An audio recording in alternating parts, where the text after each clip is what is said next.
This is Peccadilloes, written by Badgerette and read by Lalaspodfics. Summary: on the benefits of literary references, now with a variation on a theme. Then what kind of passions do you enjoy in private? Don't tell me there are some erotic scribblings hidden in that insane collection of kindling. A beat within which Stede took a sip of his remaining port. You've got some fucking raunchy books up there, haven't you?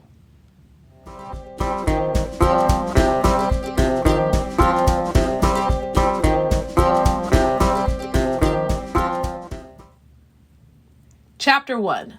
Literacy. Ed's busy checking on the clouds. Today they look like cinnamon buns, when Stede stumbles on the deck all flushed. The pink on his cheeks is one Ed's categorized as awkward as all hell, and leads to a conclusion. Lucius and Black Pete fucking in storage again? Stede joins Ed at the bow, fussing with his frilly sleeves. No, Lucius and Fang this time.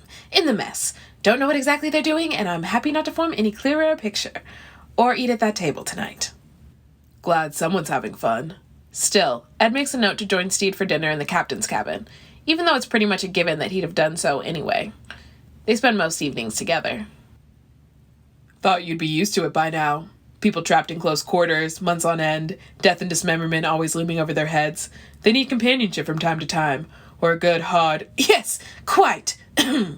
Stede clears his throat desperately.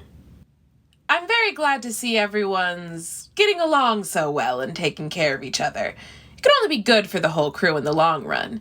I just wish I could walk across the ship at least once a day and not barge in on some pair or group in the throes of passion. Is the gentleman pirate a prude? Ed teases, and sees tension draw Stede's mouth taut. No, Stede snaps.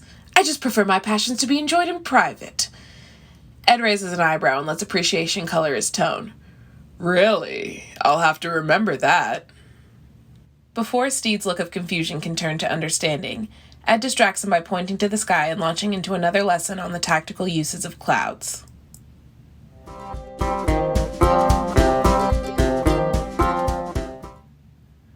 Later, in Stede's cabin, after a passable dinner and some indecently good port, Ed steers the conversation back to their earlier topic with effortless finesse. So, how have you been coping in the companionship department? Anyone on board you'd like to bugger? After a few moments, when Stede has managed to not fully choke on his port, he's able to respond, I haven't really thought about it. Ed lounges back on the ornate armchair, practically horizontal, and twirls the drink in his hand. Really? No one's been able to raise even the tiniest bit of interest for you? You were married. Must have been an adjustment to move to a lonely bed. There's a sound, not quite a laugh, something like a sob. Not as much as you'd think. Or at all. Navigating around a shoal the conversation doesn't need to hit, Ed is content with confirming his assumption on this part of Stede's past. Then what kind of passions do you enjoy in private? Don't tell me there are some erotic scribblings hidden in that insane collection of kindling. A beat within which Stede took a sip of his remaining port. You've got some fucking raunchy books up there, haven't you? The shade of red Stede is now is the one filed under flaming. Ed makes a beeline to the library nook and starts scanning titles. Where are they? Is this one? Reaching the deep? Think I've done that a few times. No, it's literally about diving. Come on, Stede. I'll find them if I have to pull every single book off these goddamn shelves. No!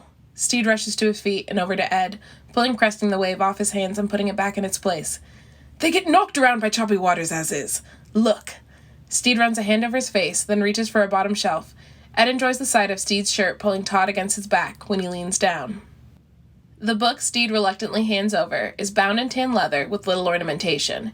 Its title, Peccadilloes, is embossed with gold in discreet small letters. The word is strange, and it reminds Ed first of a weird-looking animal he once saw in South America.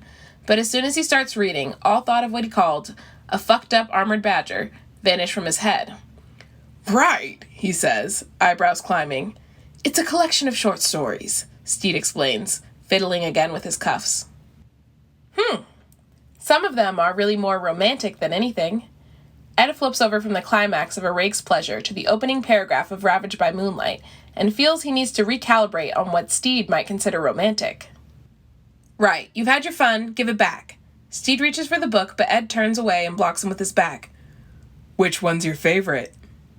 To see Stede squirm lights up a beacon of delight inside Ed, and the deep flush, a shade Ed's nonsensically classed as deer, on Stede's face looks wonderful in the dim-lit cabin. Finally, an answer crawls out. Well, I suppose taking on the high sea has an, enduring effect. Ed finds it. It's about an aristocrat who gets kidnapped for ransom by a fearsome pirate. Through the course of the narrative, the dastardly captain naturally becomes more interested in the delectable hostage than in the ransom loot. Even with its vigorous and imaginative ending, utilizing top-notch rope work, it's a rather sweet story, really. You're laughing at me. Ed looks up and smiles at Stede, seeing the effect the action has on the deepening shade of deer on the man's cheeks.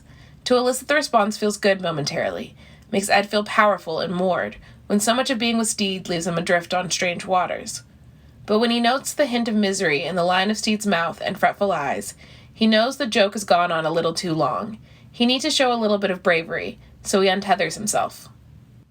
Ed lets the book fall shut and reaches over, brushes a lock of hair from Stede's forehead, traces the shape of the man's face with his forefinger.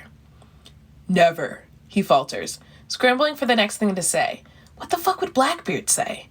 But his tried and tested tricks fail him when faced with Stede's look of wonder.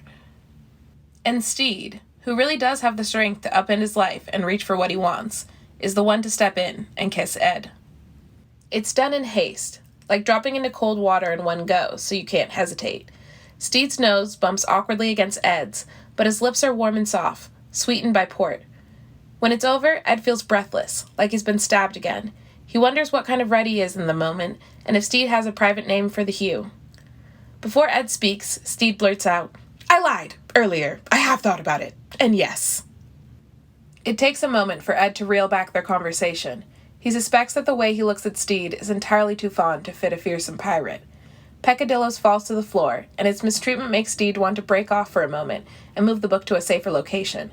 But Ed's found his stride again, and is very good at distraction, especially with his tongue.